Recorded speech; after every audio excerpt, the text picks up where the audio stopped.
Hello friends, welcome to the new episode of my channel. আমি অরিত্র। এখন এই ভিডিওর মধ্যে আমরা কিছু টিজার এবং ট্রেলার নিয়ে কথা বলবো। সবচেয়ে প্রথমে ম্যামোটির আপকামিং ছবি বাজুকা, সেটা টিজার চলে এসছে এবং টিজারটা কিন্তু ব্যাপক ডিজাইনিং হয়েছে।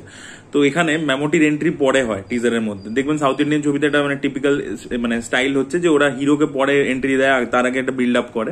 এবং সেখানে আমরা গৌতম বাসুদেব মেননকে দেখতে পাই, যিনি ডিরেক্টর, একজন খুব ফেমাস। আর এছাড়া উনি অনেক সিনেমাতেই অভিনয় করেন, লিওতেও আপনারা দেখেছিলেন। তো ওনার একটা প্রপারলি ইন্ট্রো সিকোয়েন্স দেওয়া হয়েছে, যেটা কিন্তু খুব ইন্টারেস্টিং ছিল।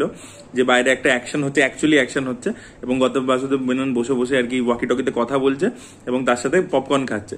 বলছে কিসের আওয়াজ হচ্ছে? বলছে আরে সিনেমা দেখছি স্যার, আমি ব্যাক টু ব্যাক দুটো শো দেখছি, আর সিনেমা শেষ হলে আপনাকে ফোন করছি। এবং তার পরবর্তীতে দেখছি আমরা একটা শুট আউট চলছে, এবং সেই শুট আউটটাও কিন্তু খুব স্টাইল ভাবে করা হয়েছে। যে গৌতম বাসুদেব মেনন যে পাশের যে অফিসার আছে, তার মানে যে বন্দুক হয় না, তার ওটাকে টেনে দিচ্ছে আর কি বন্দুকটাকে। তো ওই জিনিসটাও খুব সুন্দর লাগে, খুব স্টাইলাইজ ভাবে করেছে। এবং প্রথমে এই পুরো ওয়ার্ল্ড সেট আপটা করার পরবর্তীতে আমরা ম্যামোটিকে দেখতে পাই। এবং ম্যামোটিকে বিশ্বাস করুন, এই বয়স হয়ে গেছে, ম্যামোটি 70 বছরের উপর বয়স হয়ে গেছে, ইয়াং দুলকার সালমান লাগছে সিরিয়াসলি। মানে পনিটেল করে ম্যামোটিকে হেভি লাগছে, লুকস ব্যাপক লাগছে। এই দেখুন, ম্যামোটি তো সব ধরনের ছবি করেন, আপনারা দেখছেন একটা ব্রহ্মযুগমের মতো ছবিও তিনি করছেন, আবার টার্বোর মতো ছবিও করছেন। তো এটা আর কি একটু কমার্শিয়াল দিকে আর কি, বাট এটা একটু স্টাইলাইজড কমার্শিয়াল আর কি। টার্বোর মধ্যে একটা স্টাইলাইজেশন ছিল, আপনারা দেখেছিলেন অ্যাকশন দৃশ্যগুলোর মধ্যে, বাট টার্বো ছবি হিসেবে অতটা ভালো ছিল না। দেখা যাক বাজুকা ছবি হিসেবে কিরকম হয়, বাট স্টাইলাইজেশনটা হেভি, বিজিএমটা হেভি টিজারের মধ্যে। এবং একটা জায়গায় একটা রেফারেন্সিয়াল ব্যাপার, মানে সেলফ রেফারেন্সিয়াল ব্যাপার রাখা হয়েছে। গৌতম বাসুদেব মেনন বলছে যে তোমার এখানে রোলটা কি?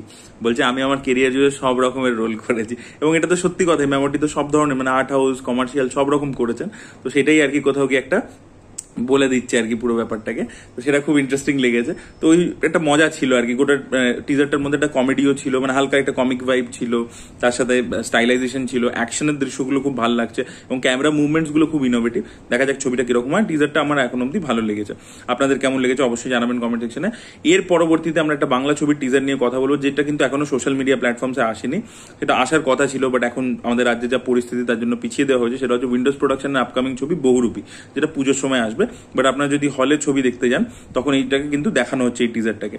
তো এবার এই টিজারটা আপনারা যখন দেখবেন, তখন আপনাদের বিশ্বাসই হবে না যে এটা উইন্ডোজ প্রোডাকশনের ছবির টিজার হয়েছে। আমি বলছি রক্তবীজে স্টিল তাদের একটা ভাইব ছিল, যে একটা ফ্যামিলির গল্প হচ্ছে, সেটার ভাইবটাকে রেখে তার সাথে একটা থ্রিলার ছিল।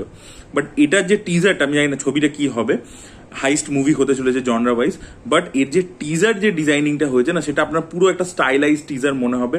এবং প্রতিটা ক্যারেক্টারকে একটা করে ইন্ট্রো দেওয়া হয়েছে, তাদের নাম যখন স্ক্রিনে আসছে, এবং সেটা যথেষ্ট মাসি ভাবে করা হয়েছে। এবং দেখুন, আরেকটা জিনিস হচ্ছে কি, মাসির আমাদের ডেফিনিশনটা, যেহেতু আমরা এই মাস ব্যাপারটা সাউথ ইন্ডিয়ান ছবিতে দেখে থাকি, তাই জন্য আমাদের মাথায় সেটা আইডিয়াটাই হয়ে গেছে যে সাউথের মতোই মাসি হতে হবে। বাট উইন্ডোজ প্রোডাকশনে সবসময় হচ্ছে যে আমরা যদি কমার্শিয়াল অ্যাপ্রোচের কিছু করিও, সেটার মধ্যেও যেন একটা বাঙালিয়ানা থাকে। তাই টিজারটার মধ্যে বাঙালিয়ানাও আছে, অ্যাট দ্য সেম টাইম মাসি ব্যাপারটাও অ্যাড করা হয়েছে। তো ইটস বাঙালি মাসি অ্যাকচুয়ালি, যেটা খুব ভালো লেগেছে। তো শিবপ্রসাদ মুখার্জির একটা ইন্ট্রো শট আছে, আবির চ্যাটার্জির আছে, যেগুলো কিন্তু খুব ভালো। এবং তার সাথে কৌশানী এবং ওইদিকে রীতা ভরি, তাদেরও একটা করে করে ইন্ট্রো দিয়েছে, ক্যারেক্টারের নাম ইত্যাদি চলে আসছে। এবং তার সাথে যে পুরো আমরা মানে সিনস গুলো দেখতে পাচ্ছি, এবং যে পিছনে যে বিজিএমটা চলছে, সেটা কিন্তু দারুণ ছিল। পিছনে একটা গান চলছে অ্যাকচুয়ালি, তো সেই গানটা কিন্তু দারুণ ছিল, পুরো মানে ভেরি ওয়েল ডিজাইন। এবং বাংলার বিভিন্ন গ্রামে শুট করা জিনিসটাও দেখতে খুব ভালো লাগছে, অন্যরকম লাগছে, খুব ল্যাভিশ ভাবে করা হয়েছে। উইন্ডোজ প্রোডাকশনের আজ অব্দি সব থেকে বড় বাজেটের ছবি। তো সেটা আর কি স্ক্রিনে দেখা যাচ্ছে, যে বাজেটটা যে খরচা হয়েছে সেটা স্ক্রিনে ফুটে উঠেছে। অনেক ছবির ক্ষেত্রে আমরা দেখতে পাচ্ছি যে বাজেট বলছে যে বেশি, কিন্তু সেটা স্ক্রিনে দেখতে পাচ্ছি না। এটার ক্ষেত্রে কিন্তু সেটা হয়নি। তো ওভারঅল মিলিয়ে লুক অ্যান্ড ফিল থেকে শুরু করে যেভাবে স্টাইলাইজ ভাবে জিনিসটাকে কাটা হয়েছে, গান ইত্যাদি সবকিছু মিলিয়ে কিন্তু জিনিসটা দেখতে খুবই ভালো লাগে। আপনারা যখন টিজারটা আসবে সোশ্যাল মিডিয়া প্ল্যাটফর্মে যখন দেখবেন, তখন আপনাদের কি রিয়াকশন, আর যারা হলে দেখেছে তারা অবশ্যই জানাবেন।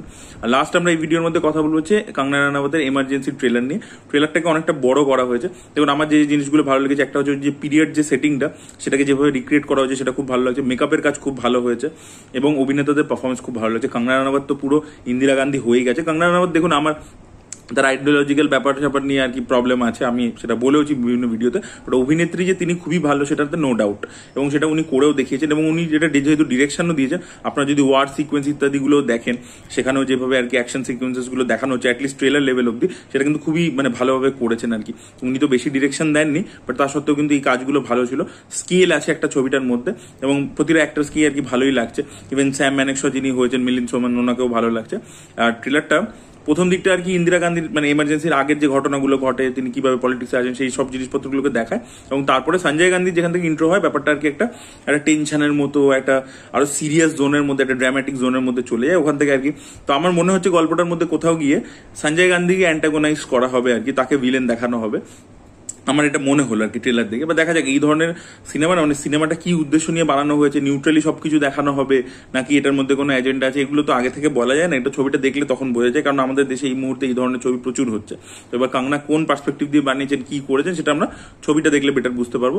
তবে উনি যেহেতু প্রোটাগনিস্ট প্লে করছেন, তো দেখা যাক সেটা কি হয়, উনি কি করেন। বাট ট্রেলার লেভেলে কিন্তু ব্যাপারটা ওয়ার্ক করছে, বড় করা হয়েছে, সবকটা ইভেন্টকেই দেখানো হয়েছে, যা যা থাকতে চলেছে ছবির মধ্যে, কিন্তু সেটা কিন্তু এঙ্গেজিং ছিল এবং দেখতে ভালো লাগছিল স্ক্রিনে, এবং অভিনয় যেহেতু প্রত্যেকের ভালো লাগছিল, অনুপম খের থেকে শুরু করে শেষ তালপাটে প্রত্যেকের, তাই জন্য কিন্তু কোথাও গিয়ে এঙ্গেজিং ছিল। তো আমার তো ভালোই লেগেছে এমার্জেন্সি ট্রেলার। আপনাদের কেমন লেগেছে অবশ্যই কমেন্ট সেকশনে জানাবেন। এই ভিডিওটা ভালো লেগে থাকলে লাইক করুন, শেয়ার করুন, চ্যানেলকে সাবস্ক্রাইব করতে ভুলবেন না। Bye bye.